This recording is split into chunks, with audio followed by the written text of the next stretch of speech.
Hey, gang, and we are back. Well, at least I'm back. Jacob's here for the first time today, doing the podcast with me. It's true. And in case you're just tuning in and you don't know what's what, this is the Concealed Carry Podcast. We're doing our Justified Saves episode or defensive gun use stories. It's going to be a good one because Jacob and I were just talking like there are some serious doozies today, this month. Like, cannot make this crap up. So, I mean, we have everything from social media, online stalkers to crazy dudes with nuclear war concerns trying to take over bunkers to successful uses of guns against attacking dogs, attacking a child, to man, I don't remember everything now. Like it's just military crazy. vet who defends herself from a carjacking. Yeah. We got minors who have to defend themselves against a home invader when their parents aren't home. Yep. That's right. All sorts of good stuff. So I look forward to this episode. It's going to be a wild one. Hang on, buckle your seats, and yeah, just hang on for the ride. So, cool. All right. Well, we got Connor at least watching on Facebook. I don't know who else all we got, but folks, feel free to chime in, share with us your thoughts, comments, questions, observations, and tell us where you're viewing from today. And we always appreciate having live viewers with us, doing the show with us as we do it. So, yeah, you ready to do it? Game on. Here we go. In 3, 2, 1. This is the Concealed Carry Podcast, Season 5, Episode 14. And welcome to the Concealed Carry Podcast, part of the concealedcarry.com network, brought to you by Excess Sights.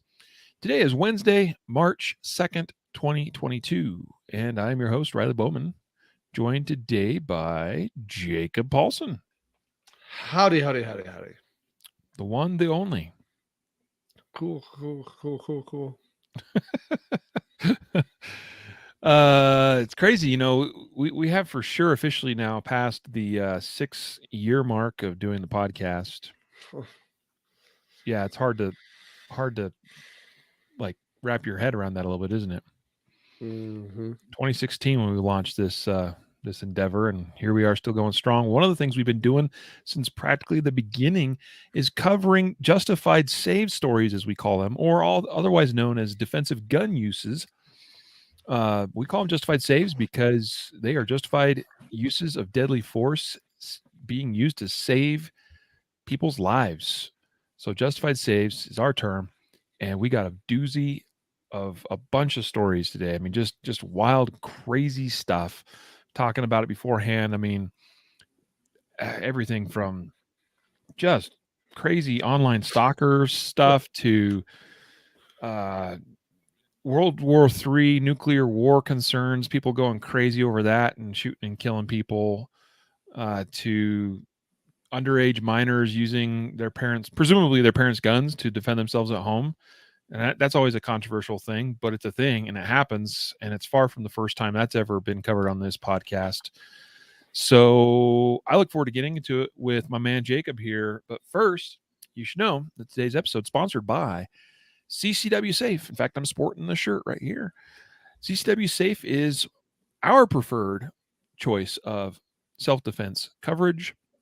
Jacob, I'd like to hear from you a little bit about that. It's usually me talking about CCW Safe's coverage and you know the fact I've been a member now a few years and very proud of that fact. So why are you a CCW Safe member? We're uniquely qualified to have an opinion. We've been in the headquarters of most of these companies in this space. We know people on the board of most of the companies in this space. We're friends with people who work for all the companies, most of the companies in this space. And so there's a lot of good providers in this space. And I think it's important that first and foremost, that you just have coverage. And if my friends from CCW Safe were here, they'd say the same thing. They'd say, listen, what's most important is that you have coverage, whether it's from them or someone else. But CCW Safe is amazing. Someone asked me the other day what was special about CCW Safe or why I would recommend them. And the first thing that I said, this is what I'll share today here, is that CCW Safe is the only company that when you call the 1-800 crap hit the fan phone number, the person who answers that phone is a former homicide investigator who has shot people. And I don't think you can put enough value in that. This is not just some random employee who got trained in, crisis management and, helping people, stay calm and is really good at making phone calls to lawyers in your area and writing you checks. Like the person who answers the phone has put bullets into other people, has taken shots, in their direction, and has shown up on the scene of homicides as an investigator and gathered evidence and built a case. So this is somebody who gets it beyond your comprehension. Really understands what you're going through and what is about to take place. And when I'm talking about one person, like there's a team of people that could answer that phone call. All of them meet that criteria I'm describing. Every single person on the CCW Safe team who answers the hotline is somebody who has shot somebody and has shown up on a crime scene as a homicide investigator. Yep. There you go. I agree. I think that is a unique value that the CCW Safe team brings to their product. That is something that is not necessarily articulated or advertised. But that's what we bring to you here on this podcast is, again, Jacob mentioned, we know these companies, many of them pretty intimately on a personal level and know who's involved and know who's doing what. And that is a powerful thing to have as your advocate, a company like CCW Safe that knows precisely what you are dealing with if you're the one that's had to draw and use your gun in self-defense. Check out CCW Safe today, ccwsafe.com for membership. Don't forget that Guardian Nation members save, is it 15%? 20%? 20%. Sometimes I forget which percentages we're using. So that's a big, 20%. That's right. Because it's a significant discount. And as far as I know, about the biggest discount you can get off of that. So you want to maybe check out Guardian Nation membership. By the way, all podcast listeners can save at least 10% by using the discount code CC podcast as well. So everybody gets a little something just for listening to this podcast.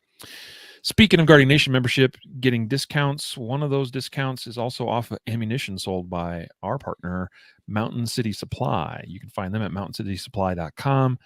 Mountain City Supply, ammunition made right here, local to us in Colorado, but they ship dang near everywhere in the country that they legally can. And they make quality ammunition. They have strict quality control standards that many, if not most, smaller ammunition manufacturers probably don't have or are unable to accommodate. I mean, they have a whole machine that uses a bunch of crazy lasers and cameras and gadgets and Wizmos and whatever stuff, gizmos, Wizmos, widgets that QC their ammo at a level that is just phenomenal. It's important to them to make the highest quality product that they can. And that is one of the reasons why I have chosen to use and shoot Mountain City Supply ammo. It's one of the reasons why we brought them on board for our Guardian Nation members. They're a sponsor of our Guardian Conference in September, just like they were last year, because I know that they care. I know that they're working hard.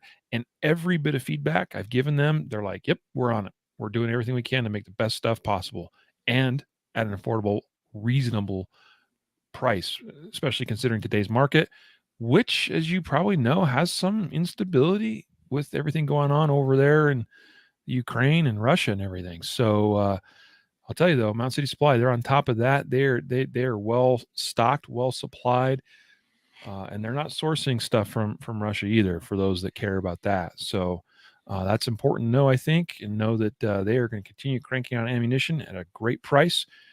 If you're looking for your ammunition needs, 9mm, 40, 45, 38 special, 357 Magnum, 44 Magnum. They also have rifle calibers, 223, 556. They actually just started producing. It's in pre-sale mode right now. 3030 Winchester. That's kind of cool, right? And more stuff coming. So, and I didn't even list everything they make either.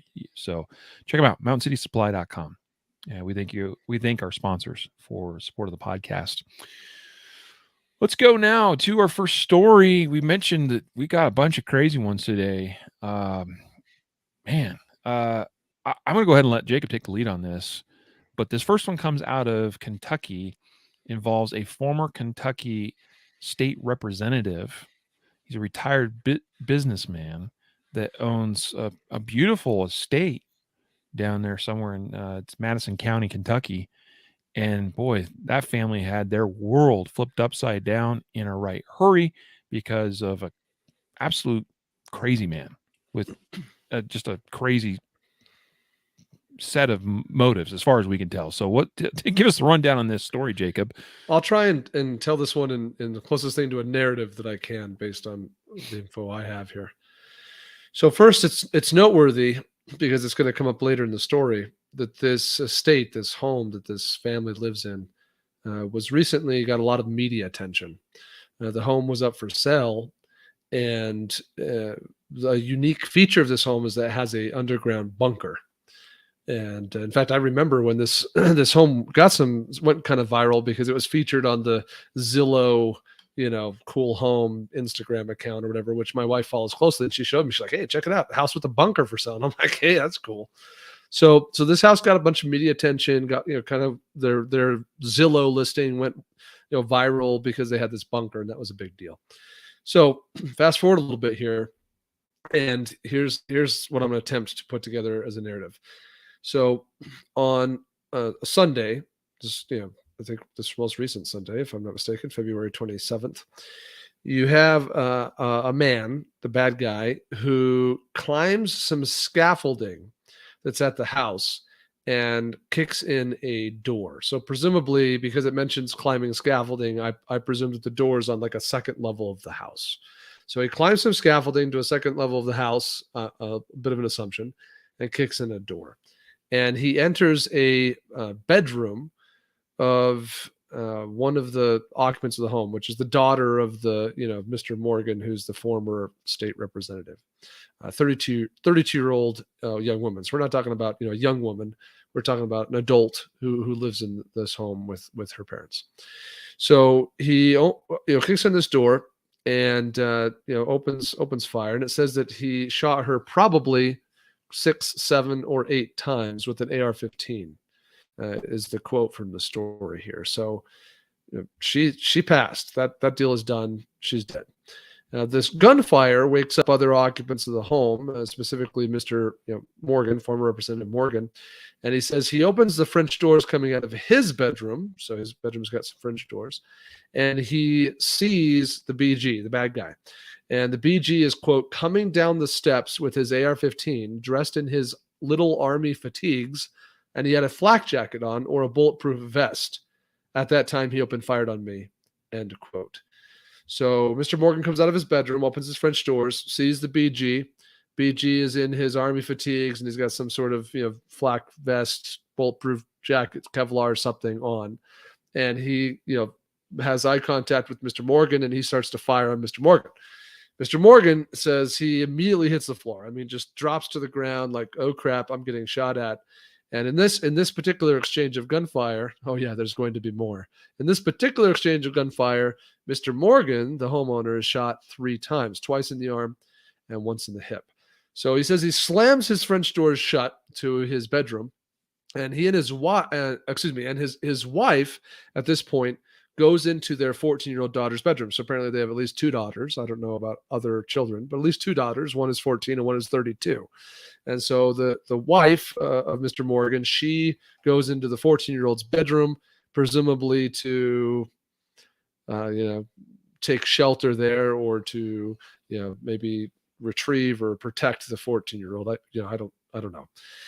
So meanwhile, Mr. Morgan, who's slammed his French door shut, and he's been shot 3 times, he, quote, scampered across the floor behind my bed, came up with my SIG 9mm out of my top drawer. End quote. And then he says, quote, I laid down on my bed and shot him 11 times. I shot at him 11 times, end quote. So he's, slammed his French doors closed, but presumably as he crawls, as he's been shot 3 times, once in the hip. So I'm guessing he's not terribly mobile, but he gets over to his bed. He retrieves the 6 Sauer 9mm. We don't know what make or model other than, it's a 6 Sauer. I guess we do know the make. We don't know the model. And he lays across his own bed, and presumably the BG must enter through the French doors that had just been closed, where they had just exchanged some gunfire. And Mr. Morgan starts firing, and he says he fires a total of 11 shots. He thinks he hit the guy a couple times, or at least once, but he doesn't know. And the news story would suggest that if he did hit him, it must have been in some sort of vest, because it says that this guy was apprehended or uninjured. So, 11 or less shots, missed is the takeaway here. So that's there's an exchange there. Now, at this point, the BG, he goes into the master bathroom. I don't know if it's connected to the master bedroom through which, Mr. Morgan's laying on the bed. It's not entirely clear the layout that way. But in the meanwhile, Mr. Morgan retrieves a second handgun. And he says that he, quote, crawled away from the bed and took cover behind a couch. So this is interesting because he's already expended 11 rounds from his original SIG 9mm. I don't know if he's got more ammo in that gun or not, but he apparently does have access to a secondary handgun right there in that exact space, because it says he retrieves a second handgun and then he crawls over to a couch. I presume that this couch is in the same bedroom, because that would seem most practical or likely. And then, quote, I engaged him again when he came out of the master bathroom, and I think I shot him like 8 times, end quote. And then another quote here, quote, I shot at him 8 times, but again, I'm not positive I was hitting him because he had a flak jacket on, end quote. So at this point, now during the second exchange of fire, or I guess really the third exchange of fire, the first one where Mr. Morgan was just taking fire, the second one where he fired back with his SIG and shot 11 times from the bed. And now this is a third exchange of gunfire where he's shooting with an alternate handgun, and he shoots at least 8 times, according to him. So we're in the third exchange of gunfire. At this point now, Mr. Morgan also has retrieved a phone. It's not entirely clear exactly when, but he's retrieved a phone, and he's on the phone with 911. And he's talking to 911, what's going on. They hear gunfire on the 911 call. And somewhere after this third exchange of gunfire, the BG retreats out the front door of the home. Now, it's not over. We have a fourth exchange of gunfire when Mr. Morgan, quote, fired at Gilday, that's the name of the BG, as he fled the home. He wasn't sure if Gilday was fleeing because he'd been hit, or because Mr. Morgan called 911, end quote. And that's the end of it. Now, 32-year-old daughter was apparently a lawyer, a professional in the community, well liked, well loved, and there's a funeral service. And the last kind of note on this is, at the funeral service, Mr. Morgan, who apparently is recovered to some degree from his 3 gunshot wounds, 2 in the arm and 1 in the hip, it gets a little bit frustrated with the media. They're interviewing him about what happened at his daughter's vigil being held for his daughter. I said funeral service. I should have clarified, at a vigil. So he's at a vigil for his daughter's death, and the media is interviewing him about what happened. And he gets a bit frustrated and expresses some of that frustration, saying that it's at least in part the media's fault. He says that it's possible that this man was breaking in because they have this fully stocked bunker beneath the house. Apparently, there's some backstory here. Our BG, according to a statement from the BG's mother, said that he had, quote, not been of sound mind the last couple of weeks, distraught with the certainty a nuclear war is imminent, end quote. Quote, he spoke of building a bunker and the CIA following him. I tried to get him psychiatric help, but to no avail, end quote. So a bit of an assumption here that our BG broke into Mr. Morgan's house, because he had a well advertised viral bunker, and this person apparently had some psychiatric issues and was in search of or wanted to be in a bunker, thought a nuclear war was imminent, and had told his mom as much. And at this vigil where, this interview is being taken place by the media, Mr. Morgan is pretty upset with the media. He says, quote, "You guys," speaking to the media, "are mostly what the problem is." Because they made an article after article after article over that shelter in my house, which I have a right to build as long as I've got legal money that I do it with. And you sent that out to people like this Deal Day, the BG, who can't buy a piece of property worth $6.5 million, but it goes to him and all of a sudden he has some kind of fantasy over it. You've got to quit putting stuff out because it causes young ladies like my daughter, 32 years old, to get killed. End quote. So to some degree, Mr. Morgan is blaming the media because, a listing for a $6.5 million house doesn't need to be seen by every Joe Schmo, whack job in the world. It only really needs to be seen by people who are in the market to buy a $6.5 million house. And he feels that creating a viral sensation out of his home listing led to this unwanted attention, which potentially led to the BG entering the house and killing his 32-year-old daughter. How's that for a narrative of an otherwise absolutely crazy incident? Bro, I read this not once, but probably a couple of times before we went live with this. And hearing you tell it again, like it's still, I just sit here and shake my head. It's just crazy. I mean, we have apparently a mentally unfit individual that's had some kind of breakdown. As you mentioned, he was concerned about imminent nuclear war. I imagine that was probably stoked by what's going on overseas in Ukraine and Russia and all the saber rattling they're doing and raising their nuclear war readiness or status or whatever. And it just like there's a lot of, like, we're not here to talk about Ukraine here today necessarily, but that I figure has got to tie into all this somehow. This guy sees a bunch of media about this house with a bunker and thinks, man, I need a bunker, and next thing you know, he's showing up at this dude's house and breaking in and shooting his family up. It's terrible that his daughter lost her life. It's fortunate nobody else did. Let's stop there for a second, Riley, because I think there are some actual practical lessons. I'm going to go out on a limb and assume that the majority of our listeners to the podcast do not own $6.5 million homes with bunkers. So you might be inclined to dismiss that and be like, "Oh, well, that's I probably don't have that problem." Yeah, it's not going to be. But the problem is the takeaway is not, there are crazies who want to buy, steal homes with bunkers. The takeaway is there's bad people and crazies out there who are motivated by reasons you personally wouldn't comprehend. It could be as simple a thing as, if you're listening to the show, I know you own guns. And so it's not unheard of. It's not unheard of for homes to be targeted by criminals because that home has guns in it and criminals need guns. And so they come in guns a-blazing in order to acquire more guns. That's happened many a time. That's very well documented, pattern. So that's something that everybody listening to this could identify with.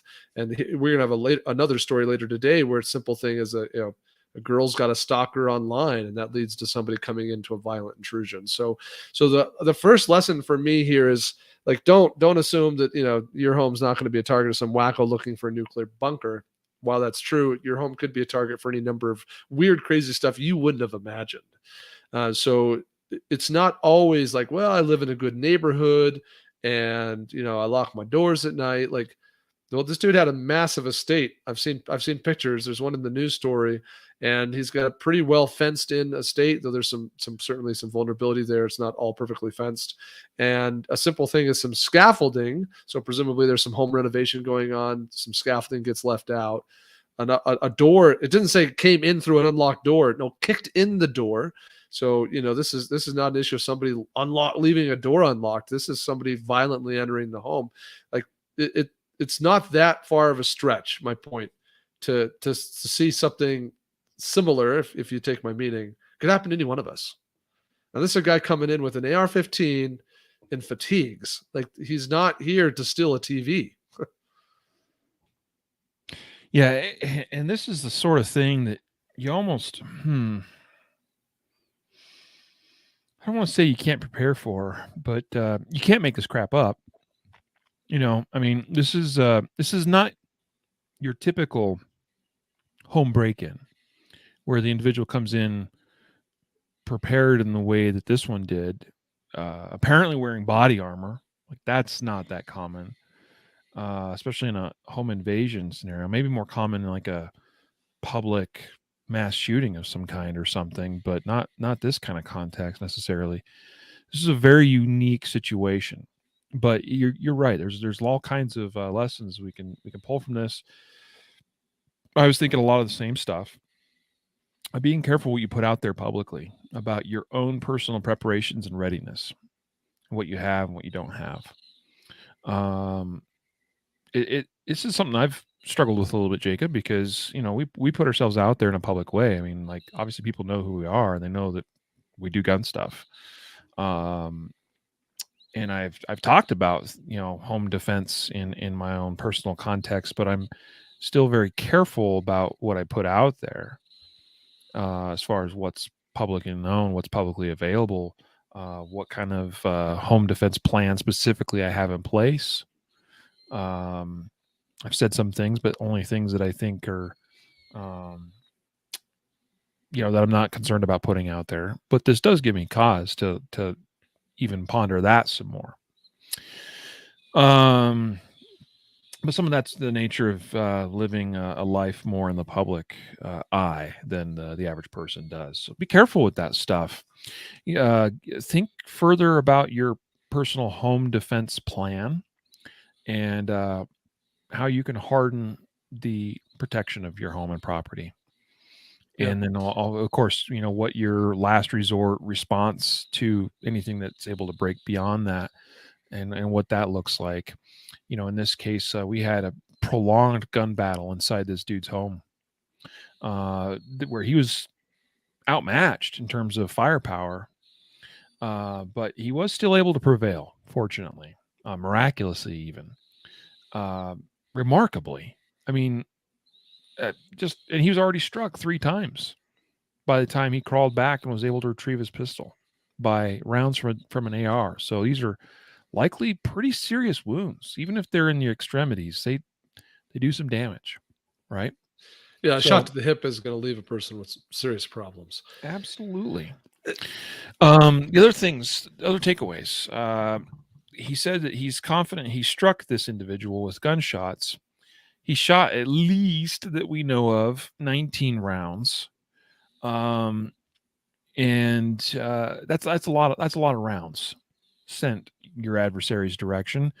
How accountable are you being for each of those rounds? And if you're shooting somebody where you should, high thoracic chest cavity region of the body, and you're dang near a full magazine worth of ammo, into that, and things aren't working, might be that might be the time to try something different, targeting a different, target of the body. He saw how this man was dressed. He apparently was aware that he had, in his words, quote unquote, a flak jacket, which is probably more like a plate carrier and perhaps some body armor. That might be a clue that I can't be shooting this man in the chest. I need to be targeting head, neck. But that aside, man, someone's got some sort of armor. You put 4, 3, 2, 1, 5 shots into the chest. It's going to have a pretty significant impact. It can. It kind of depends on that armor. Like, pistol rounds against rifle rated ceramic plates isn't going to have the same kind of effect as if he's wearing soft body Not armor. the same kind of effect, but it's going to have an effect. Like, it's at very least going to probably knock someone over and make them think twice about how comfortable it is to get back up. And I'm saying maybe one shot, but also recognize that stuff weakens. Yeah. We're talking about 19 shots. Well, keep in mind that a lot of ceramic and high quality rifle armor can take multiple rounds from .30-06 or 223. Honestly, a pistol round is nothing. You're gonna feel it. Oh, you feel it, but put you out of the fight. I don't know that that's necessarily the case. So maybe that would be interesting to see some more testing on that. We don't know much about it. We don't know what kind of armor it was. We don't know. No, it's true. It's true. So all that's fair. But my point is, like, 1 or 2 shots, impacting in that armor, maybe that's a bummer. Maybe it's time to aim somewhere else. Maybe it's not having the effect I want. But 19 shots, if you had a 50% hit rate, if 8 of those had some impact there, it's probably going to start to have an effect. So my point is, we don't know how many shots, hit the target, but probably not very many. Yeah, and that's the other piece here. The other lesson learned is, how good is our standard of training and skill, and how accountable are we to the shots we fired? Because I kind of suspect, I hate to say this, that a bunch of the rounds that the homeowner here fired, Mr. Morgan fired, probably didn't hit the target at all. And I know he's confident that he did, but here's the thing: when they arrested the BG, he was completely uninjured. And if you're hitting body armor, which is 10 inches wide, 14 inches tall ish, give or take. I mean, there are various dimensions, but that's a rough dimension, a common one. If some of those rounds are going to hit, and there's going to be some that maybe don't, and you're going to expect some peripheral injuries to be present, and this man was uninjured, so that doesn't bode well. But hey, you know what? Who's the judge here?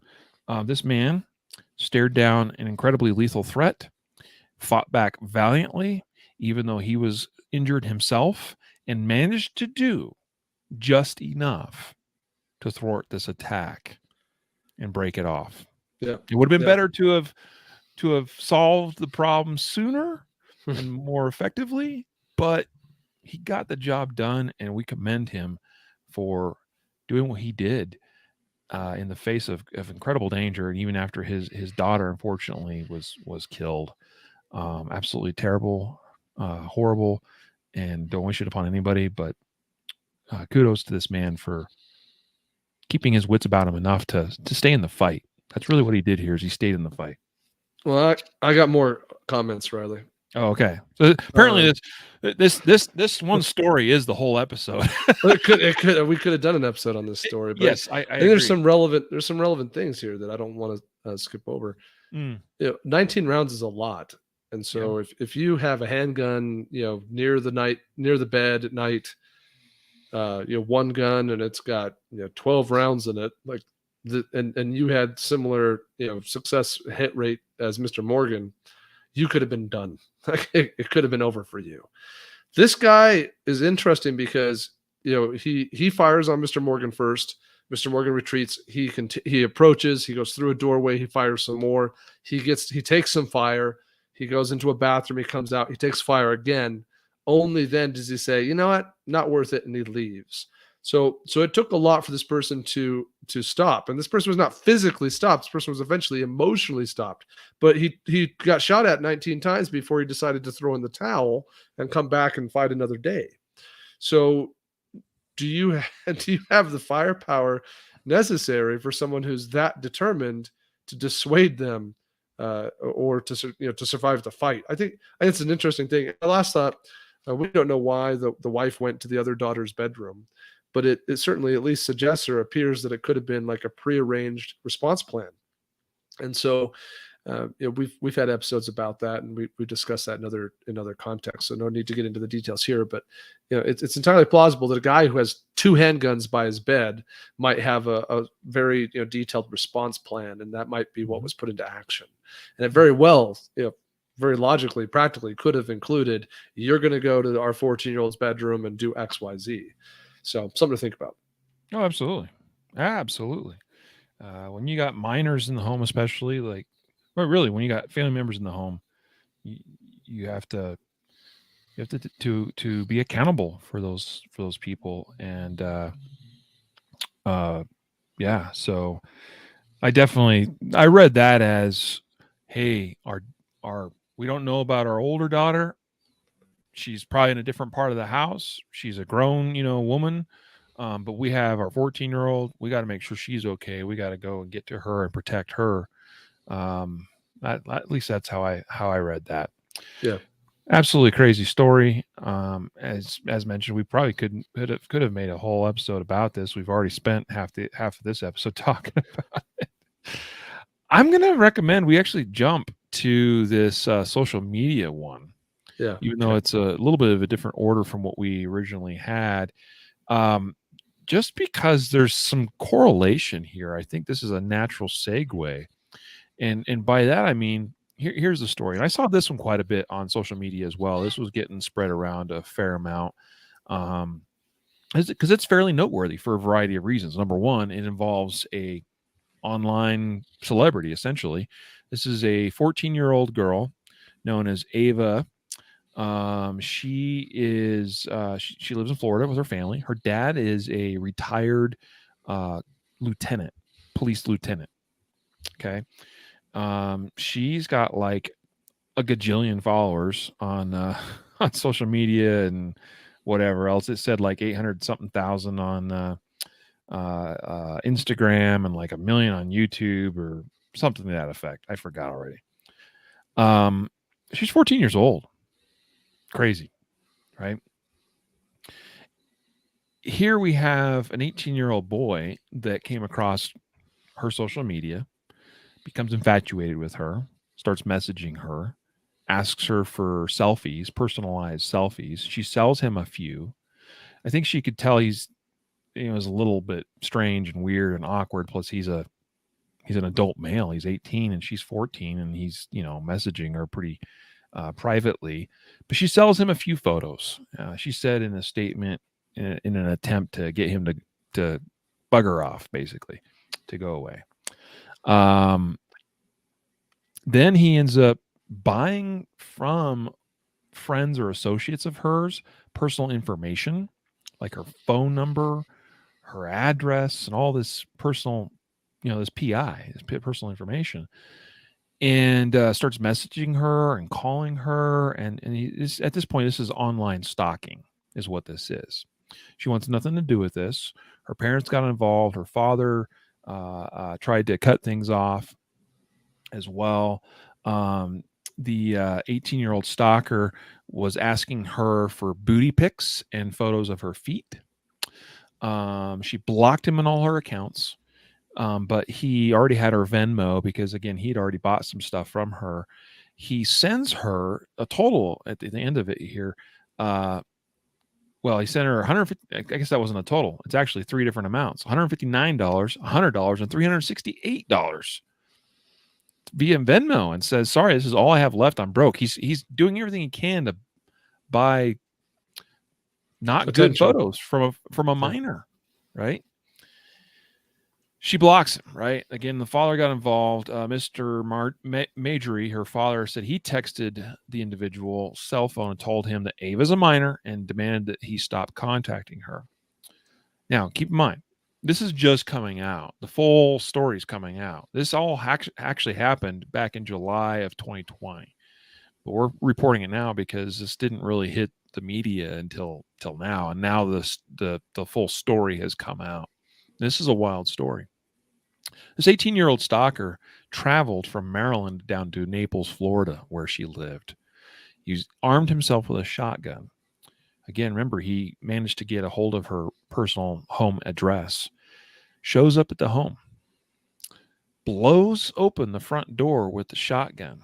The shotgun jams. Has some kind of malfunction. Her father, again, a retired police lieutenant, goes after him, chases him down, but fell, gashing his knee, it says, according to this article on dailywire.com. The stalker continues to flee away. He gets away. Now, here's a crazy thing. The stalker comes back. Doesn't say exactly how long, but I'm assuming a pretty short while afterward. Returns, points the shotgun at her father. He shot and killed this 18-year-old stalker. So just because we've thwarted the initial attack doesn't mean that things are done and over with. This is true in the public, armed robbery. This is true of the carjacking. This is true of just any kind of situation that we cover on this podcast. Uh, just when we think things are done and over with, doesn't necessarily always mean that's the case. We need to keep our guard up. We need to stay focused on the situation, scanning, the environment, and being aware of what's going on. Right, looking for additional threats or returns of threats. Just because we shot a dude and he's laying on the ground and appears to be dead doesn't mean isn't going to reanimate, right? And pose to be another, or continue to fight, or continue to be a threat in some way, right? So lots of lessons to be learned from this one here. But again, the father shot and killed him. Okay, good on him for that. And the rest of the story kind of goes into some of the other background information and talking about she had two younger or one older brother, one younger brother, and there's some interesting details there. If you want to go read the whole story, you can see the link to this coverage in our show notes of today's episode, as is always published with these Justified Save stories or episodes. Crazy story. What other lessons do you have for us, Jacob? It's another thing that we got to figure out how to apply this to us. So, I got to tell you, I don't have any 14-year-old daughters with, 1 million YouTube subscribers, but it certainly makes you rethink, what you're putting online, what your kids are putting online. I also like the creativity and determination of a crazy person. I think that's a really interesting takeaway for me here, is like that he would figure out and identify via social media who some of her friends are, and then contact them and say, hey, I'll give you money if you'll give me so-and-so's phone number and address. Right. And then, some 13, 14, 15-year-old kids like, yeah, sweet, dude, give me $100. Here's her phone number. So I think that, crazy people that are determined will generally find a way. If we're not at all, if we're not totally 100% careful, how dialed in are you to what your kids are doing? It doesn't take, someone having 1 million followers. It takes them having about 10 for a potential whack job somewhere to be like, oh, she's pretty.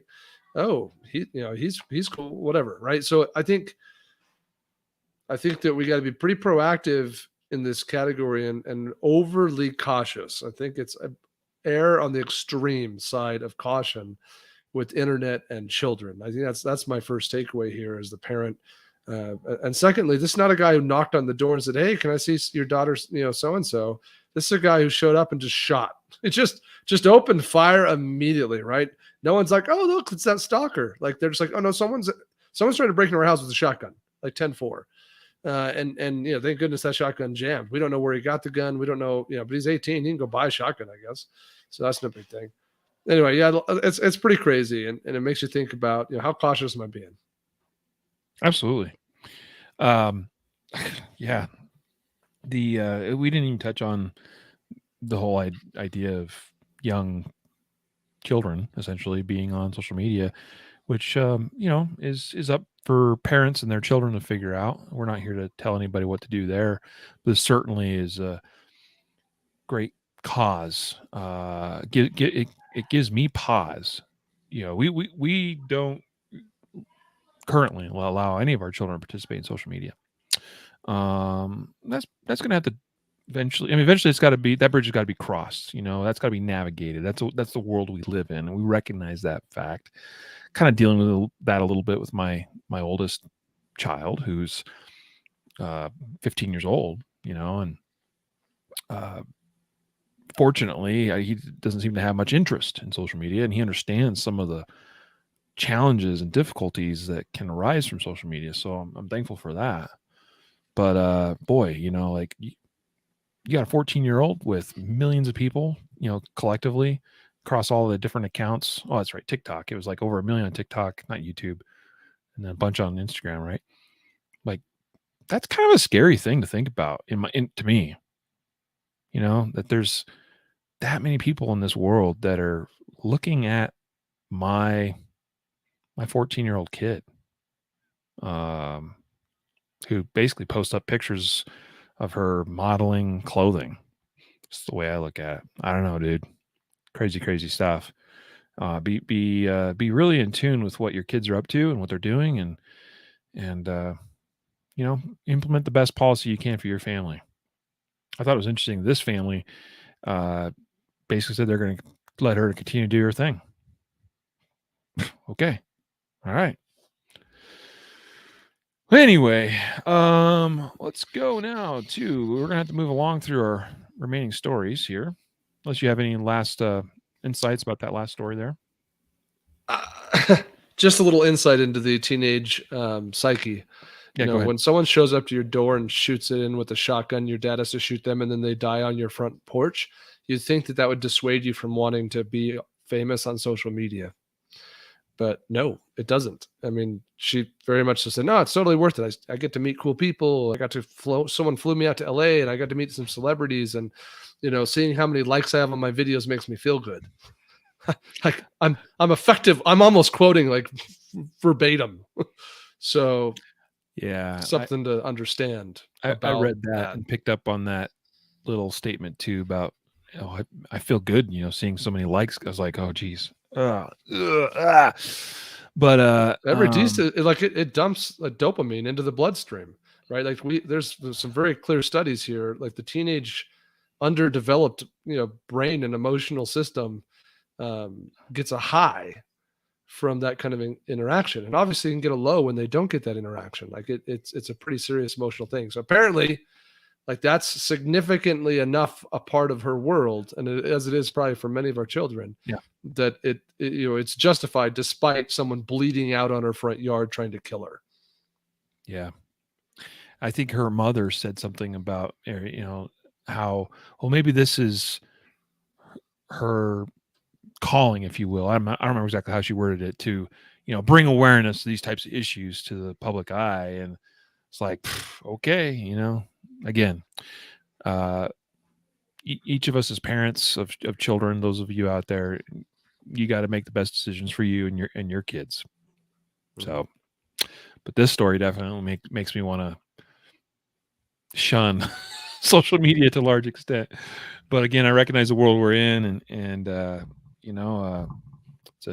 probably a necessary evil to a large extent. I mean, many of you are catching this podcast on social media, so there's that. So we're going to continue doing our best to be a positive influence in the world through the our social media channels and the podcast and YouTube and so forth. And anyway, let's go now to our next story. And this one was actually written up by our man Matthew Marister on the oklahoma.concealedcarry.com page. This happened in Yukon, Oklahoma, which just to the west side of Oklahoma City. In fact, I know one of our podcast listeners lives in Yukon, so it's probably in his neck of the woods. Yukon Police Department police chief issued a statement saying that basically what happened is you had a woman who had an ex-boyfriend break into her apartment through a window. He had been physically assaulted her in the past, so obviously there's a reason why they ended up being ex-boyfriend, ex-girlfriend. Good for her for getting out of that relationship. Unfortunately, he came back to her, broke into the apartment. She was not expecting him, the deputy chief here said. And when he did arrive and broke into the residence, quoting from him, through the window, she was alarmed, and that's when he had begun physically attacking her and yelling at her. He was physically attacking her with his hands and had thrown her to the ground a couple of times. Somehow during the physical attack, she was able to produce the handgun that she had in her possession, and then she fired the just one shot, which struck the 23-year-old man in the stomach. He was transported to the hospital and later died. Wow. Matthew goes on to write a little bit analyzing the story and the statement from the deputy chief there of Yukon Police Department, that the chief there said that that any type of situation like that's not normal type of behavior, and in her own residence she has the right to protect herself. And Matthew just commented, he's like, I thought it was interesting that he had to offer this qualitative statement of, well, in her own residence she has the right to protect herself. And, well, don't we have the right to protect ourselves anywhere we are, right? Now, whether that's the intent of that police chief or not, who knows? But But it's a fair point. Like that's one of the reasons why we've been covering these justified save stories for all these years and continue to do so, is to bring this stuff to your attention. It's to talk about the lessons learned, how to make ourselves better prepared defenders. It's also to, um, I guess, make the case that this stuff happens every day, all the time, all across this country, um, to regular people that living regular lives, living in regular homes or sometimes mansions, doing regular things. And next thing they know, they come under attack, a violent physical attack, robbery, sexual assault, kidnapping, attacks by dogs. We got one of those stories coming up. And that is the case for personal defense, where we are able to possess and carry and use things like a handgun or a knife or a crossbow, if that floats your boat. Who knows? But our founding fathers were smart men that had seen what happened in even hundreds of years ago when law-abiding citizens were disarmed and what it led to. Thank goodness for the Second Amendment. True that. Jacob, why don't you tell us about this next crazy story? We had a situation where a couple of dogs attacked an autistic little boy. What happened there? This happened in Philadelphia, Pennsylvania. Yeah, I could never figure out how old the boy was. I read this a couple times. I don't think it ever gave a size of human. It just said small child, small boy. Yeah. We have some images or video of him in the news media interview, and I'd estimate 4. Yeah, pretty young. So just to give people an idea. So you have 2 Rottweilers who to date, when the news story was written, we still haven't identified the owners of these dogs. So we don't know where they came from. We don't know who owns the dogs. We know they're Rottweilers. Apparently that's noteworthy. We got to talk about that.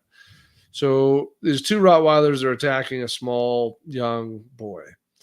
And a lot of people have kind of gathered. I mean, it's a bit of a crowd, it would seem, of people trying to do something. And they don't know what to do. People are trying to grab the dogs. They're trying to get them off the boy. And they're feeling relatively helpless. Like their efforts are not going well. Apparently no one just felt like wrapping up and tackling one of these Rottweilers. I don't know. Like in my mind, I would think that there were things you could do. Though someone, a man, trying to remember his name. Do you mind if I interject real quick there? Go ahead. It did say, especially like in the video interview, if you watch the video attached to this news story, that there were individuals that were beating on the dogs and trying to wrestle them away and stuff like that.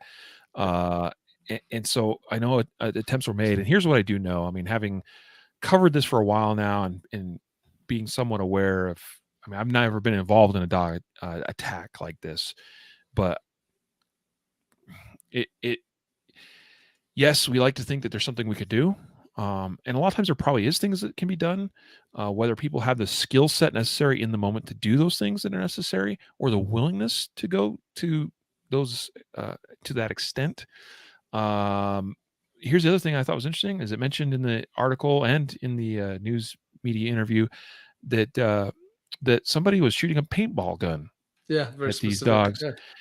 And I'm just trying to understand who's got a paintball gun with them and or has the time to go retrieve one in the moment to use like sorry, I digress. I just thought could have been someone who stopped, got out of their car right then and there, because that's certainly what our Good Samaritan did. Paintball range.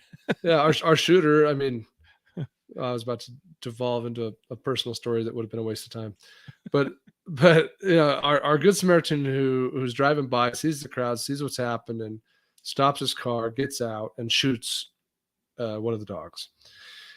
So in the end, one dog dies. The other one is retrieved, apparently, and they still can't find the owner. The boy is saved. The boy, is presumably is going to make a recovery. It talks about how he's got some, scrapes and bruises, bite marks and tears and things, but he's probably going to be okay. An interesting kind of unique thing to the story is that an innocent person who was in the group or the crowd or nearby was hit and injured as well, whether by a ricochet or by the actual bullet. Whether or not it went through the dog and hit this woman, I don't know, or if it hit the ground and skipped and hit, or if it was a frag. I mean, who knows? But presumably something related to the shot being fired also injured a 22-year-old woman, I think. So that was kind of interesting and noteworthy. Most gun people are dog people. So if you're listening to this, it's kind of hard. It's hard for me to hear like the idea of having to shoot a dog because they're attacking someone. And most dogs aren't inherently violent. They're more tend to be more defensive kind of animals. But we don't know what triggered the dog. It could be any number of things. But dogs are pretty focused in those kinds of situations and environments. It would take a lot to get them to like stop the attack. And so I get that could be a challenge. And I think that the main takeaway here, what I like about it or appreciate about it, is that from a legal perspective, it's a reminder that it doesn't matter if it's a human or a dog that presents the threat of serious bodily injury or death. In this case, it's really irrelevant. What matters is that there's likely or intended to cause serious bodily injury or death. And so responding with a gun to stop that threat is appropriate in the eyes of the law. And I think that's, all other things being equal, I think that's a nice, good, relevant reminder of that. Yeah, absolutely. In this story, I mean, it really highlights the importance of marksmanship and accountability of rounds.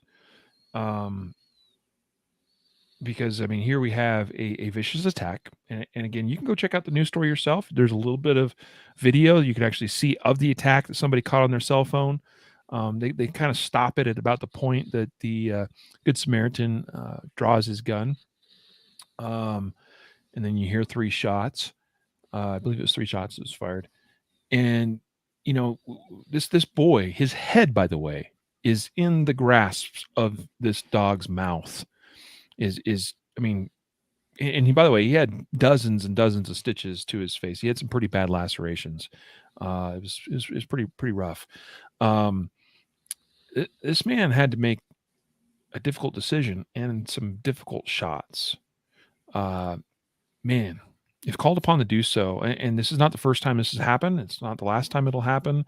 I'm not even saying this is the ideal way of solving this problem at times. I mean, like, you got to read each situation for what it is and make the judgment call of does your skill set match up with the ability to do what's needed in this moment?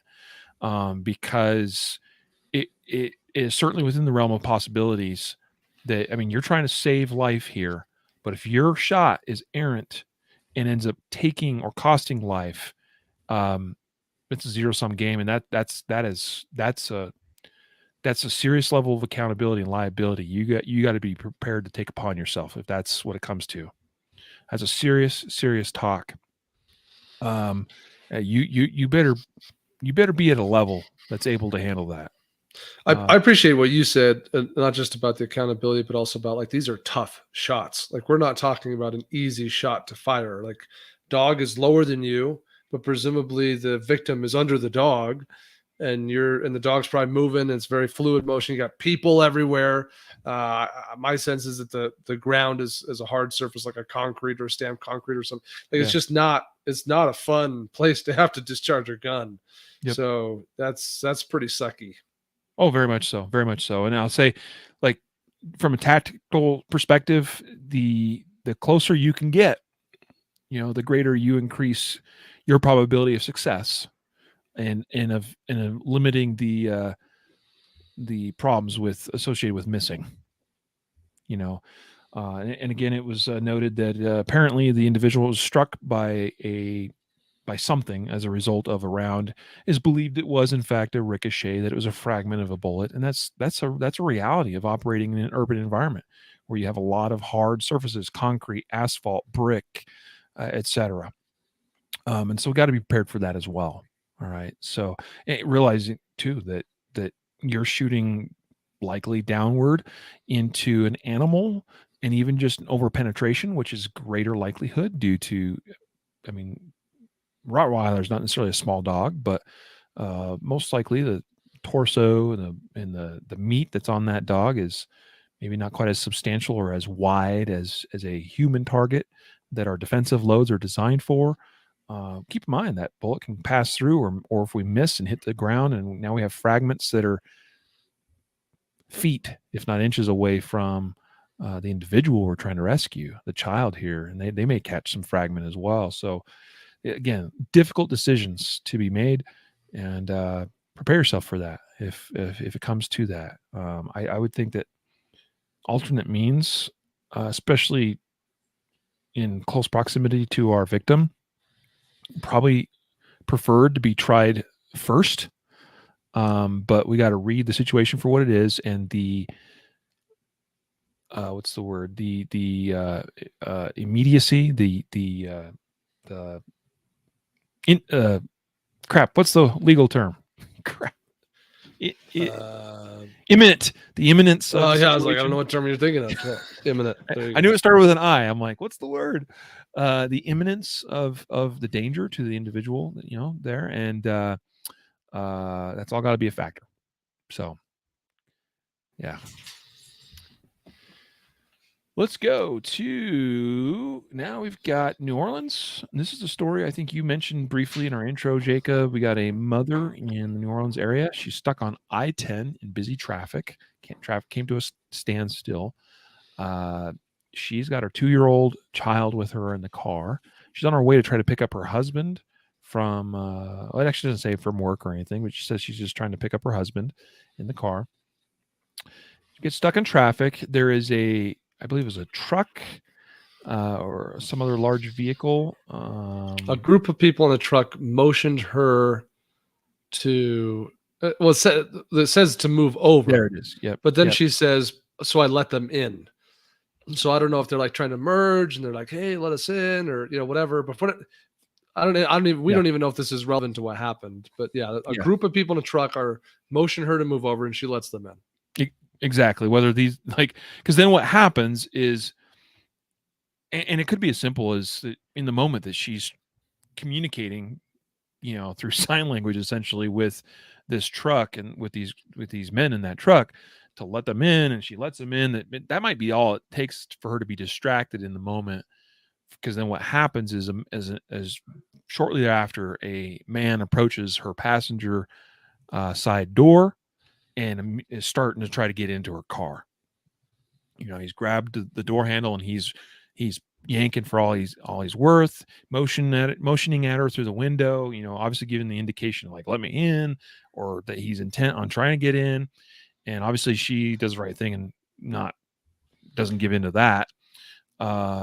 She makes the judgment call that this is a safety problem, and I got my 2-year-old son in here with me. She draws her gun and points it at the man. Does not fire any shots. So that's fortunate, and that's enough to apparently break off this apparent carjacking or whatever this was. It's kind of interesting in the video that the news reporting did on this. There was a little bit more context there than was in the written article. They even interview some local attorney who gives his own analysis of the situation. And he's talking about how, and even the woman involved here, she's a 15-year-old, 15, not year old, but 15-year Air Force veteran. They both mentioned how the police report mentions that this was a disturbance, and they're kind of appalled at that. But I can kind of see how that would be, because I'm not sure what else we call this. Was this an attempted carjacking? I don't know. Was this was he assaulting her? No. Was he trying to rob her? I don't know. There's no mention of the individual at the side of the car having any weapon or a report of anything that was said specifically. It's just a dude that was trying to work his way into her vehicle. Now, I'm not trying to downplay her side of the story at all. Just that I don't know what else we call that. So I can kind of see, maybe to some extent, maybe where the reporting on this from the police side was kind of maybe not what they would have expected it to be. And I don't know if anything more is going to come of this from, We don't know who the individual was, and he got away, and we don't know what's going to come of that. So my takeaway here, though, besides awareness, right, and how easy it is to get distracted, perhaps maybe not see somebody approach, especially from our blind side, um, all those kinds of things. Like those are all relevant things to consider and think about how we implement into our daily life and practices and our travel and whatnot. But also just the fact that we know that on a daily basis there are many, many, many unreported incidents where guns are drawn and shots are not fired and nobody is hurt, but the presence of a gun deters violent crime from occurring. And that's what it appears like occurred here. And as to the justification of, well, dude's just pulling on the door of my car, and is that justification or not for me to point my gun at him? I don't know. I think that question is always, to me, is one of the more difficult things to answer, that I think is very situationally dependent and is not perfectly clarified, I think, in a lot of state laws. But anyway, that's all I got to say about that. If you got anything else, I'm always all ears. I just think the emphasis of a locked door here made all the difference, right? You can be John Wick and turn your head a little bit to the left and wave at some dude in a truck so he can merge in, and in what is a split second, effectively someone can open that door, climb in, and put a knife to your throat or a gun to your head. So the door being locked is the key big thing here that someone did right that made all the difference. So my vehicle, for example, when you put it into gear, it locks all the doors.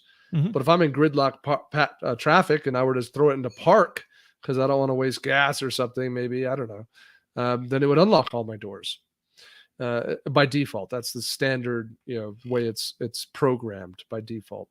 So anyway, a thought there about, are you locking your doors when you're driving? Maybe you're not in gridlock traffic. Maybe you're just at a stop light behind a couple of cars Mhm. behind you. Mhm. That would produce similar environment here for this kind of a thing to happen. So, how does your car, a lot of modern cars, automatically lock and unlock? Thinking about that for a minute and considering that in this case, the door being locked is, saved the day. Yeah, I agree with that. Leave yourself room to maneuver and navigate if possible, where possible. Yeah, lots of good things to consider here. So, two more stories. We'll try to get through these quickly. Bowie, Maryland. I looked that up, by the way. I had to confirm pronunciation. I was like, how do you pronounce Bowie? It looks like Bowie, Maryland. And fortunately, there was a Google result on that. Bowie, Maryland. Robbery victim shoots 17-year-old in self-defense. 4 teens charged. Not a ton of detail here as far as the specific event, but what we have were, I believe, 4 young teenage 4 suspects who had criminal handguns. suspects. There we go. Yeah. With a handgun, they approached this individual. It appears that it took place outside somewhere on the street, presumably. The victim was approached. He took out his own handgun and fired, and ended up shooting one of the suspects. That victim, or that group, fled the scene. The police found a 15-year-old suspect and the 17-year-old suspect, who was the individual that was wounded, who turned himself in for treatment, and then later found 2 other teens that had crashed a vehicle, presumably stolen, and they were arrested as well, and all 4 teens are being charged. The 3 oldest teens, because we have a 17-year-old, a 15-year-old, a 16-year-old, and I believe another 17. Yeah, 15, 16, and then 2 17-year-olds. Yep. Yeah. And the 3 oldest ones have been charged as adults. And that's pretty much all we have on that one. But that's the nature of our world that we are in right now. Is a lot of violent crime is even being committed by relatively young, kids, basically. To your point, Jacob, you said earlier in the show today, whether it's a grown man, whether it's a dog, whether it's a 14-year-old kid with a gun in his hand or a knife, a case can be made for all sorts of circumstances and situations where deadly force may be necessary to defend life. And that's a tough thing sometimes for people to wrap their head around. But that is unfortunately the reality. Yeah, and I lately I have this thing I do in my head, and I don't know if I've ever talked about this on the podcast before, but I these days I classify criminals into two categories: stupid criminals and smart criminals. And a stupid criminal, or excuse me, a smart, these are smart criminals, because smart criminals, when you present a gun, they run. And generally, I think my observation would be that most criminals are smart criminals. When they see guns, they tend to run. Maybe they fire first and then they run, but generally they flee. Then you have stupid criminals. Stupid criminals, they don't run. They engage and they pursue. So frankly, this guy could be lucky, because it doesn't say 4 teens with a handgun. It said 4 suspects with handguns.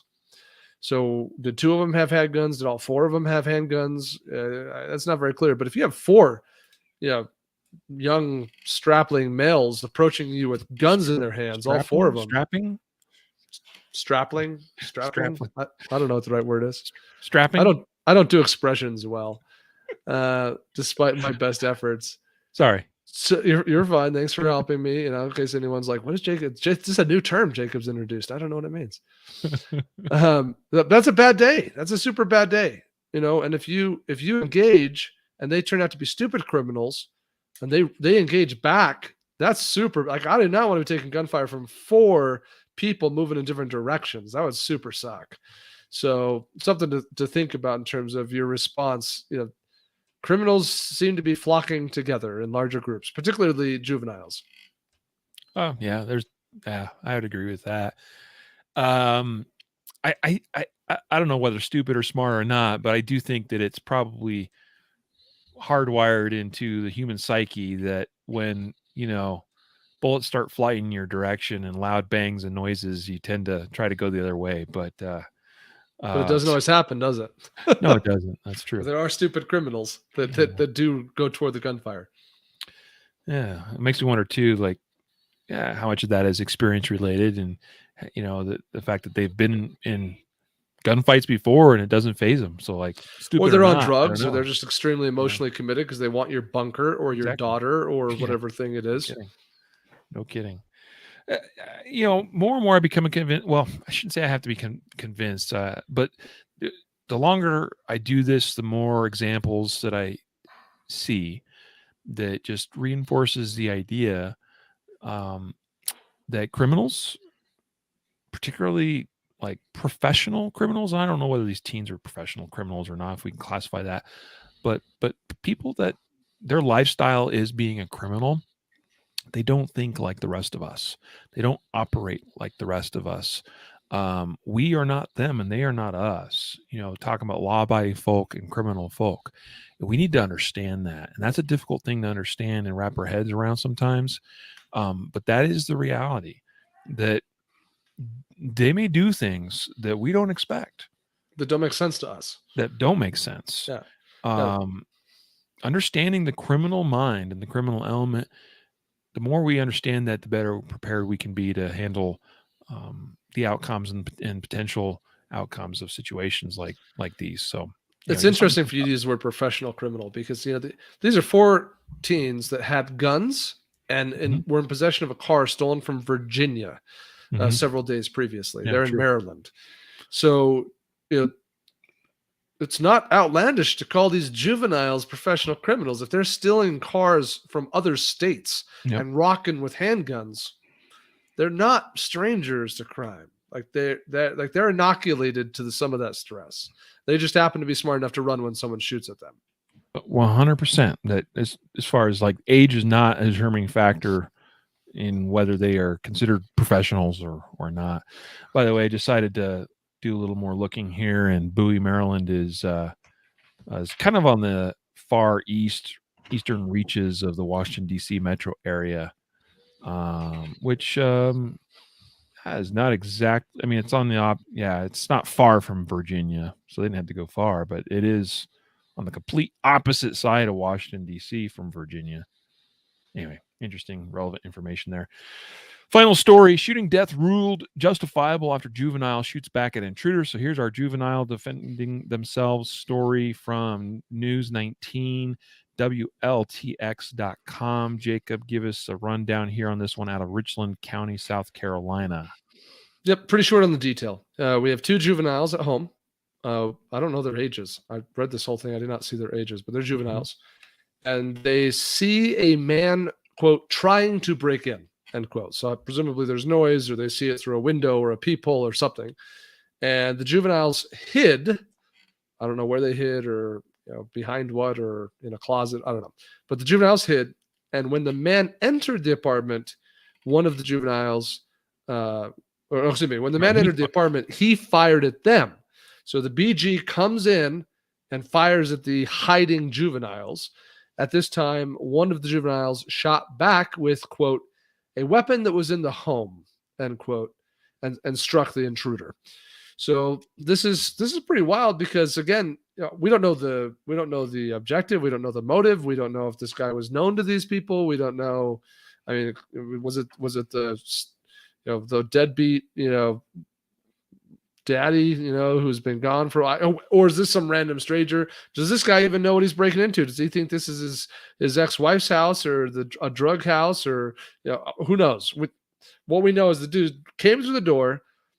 When he saw humans, he shot at them, and these juveniles, one of them returned fire and hit him. Yeah, that's pretty much the story. But again, this is where we have states like Colorado did last year, and others are considering it this year. Washington State did something similar not that long ago too, where it passed legislation that requires safe storage of firearms, whatever they define that as.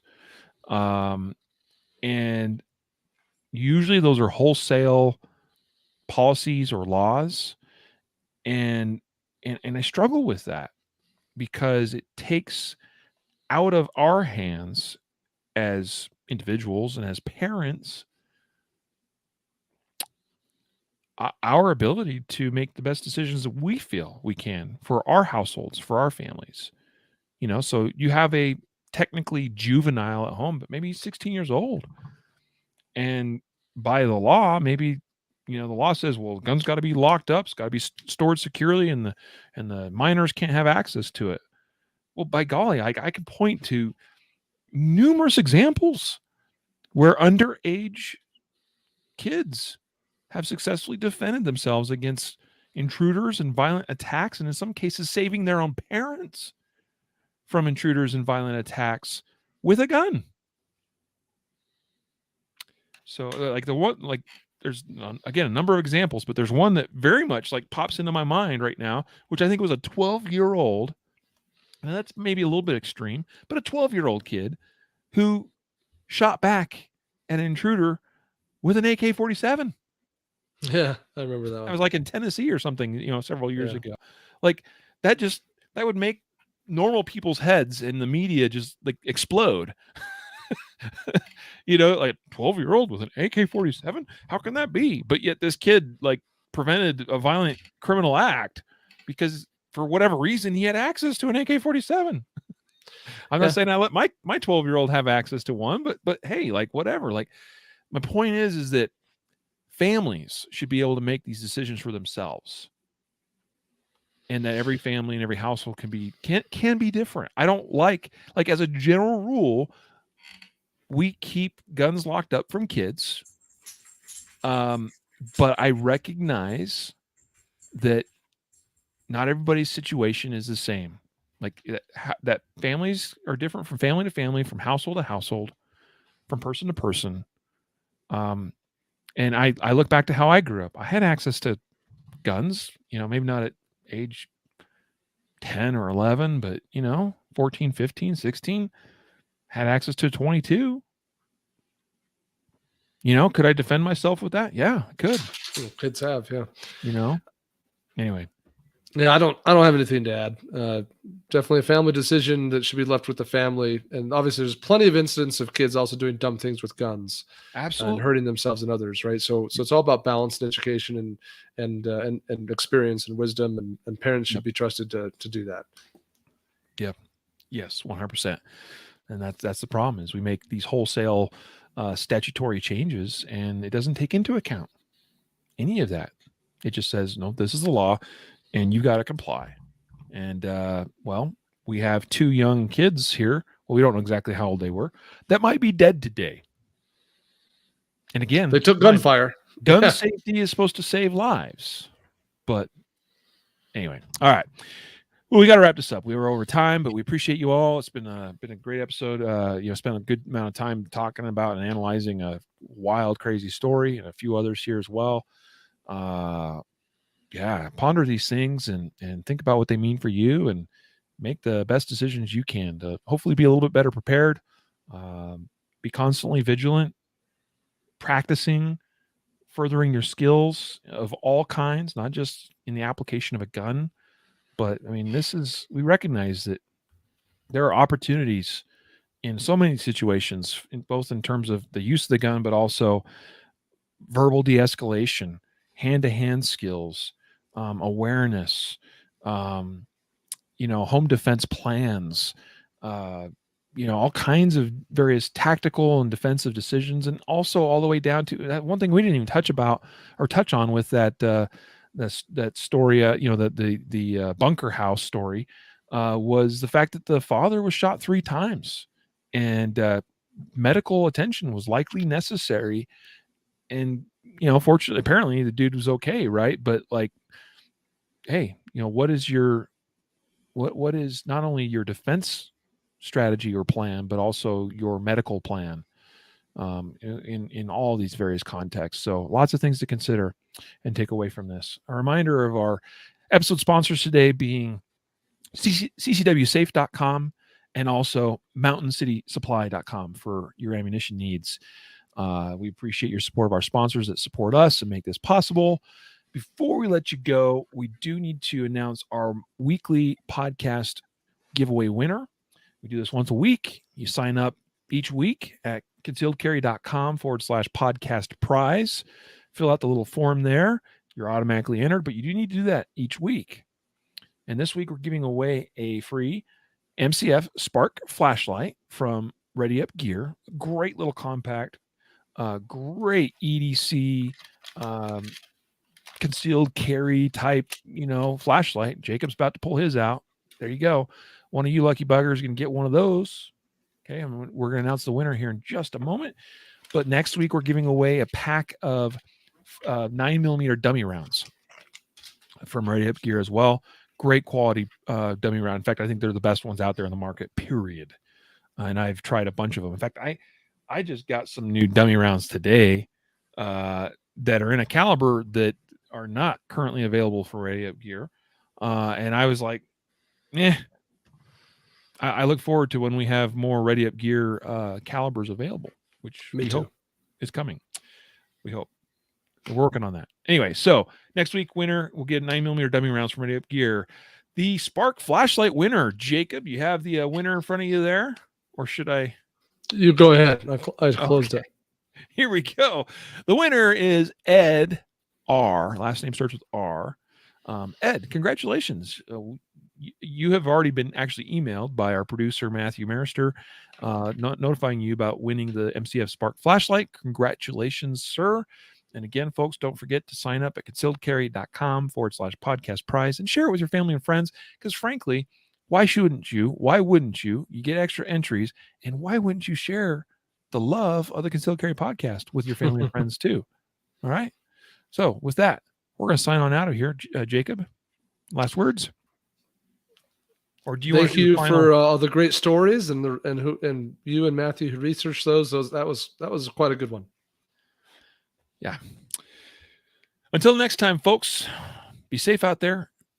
Be smart. Make good decisions. And a reminder, until next time, train right, train often, and train safe so you can fight hard, fight fast, and fight true. Take care.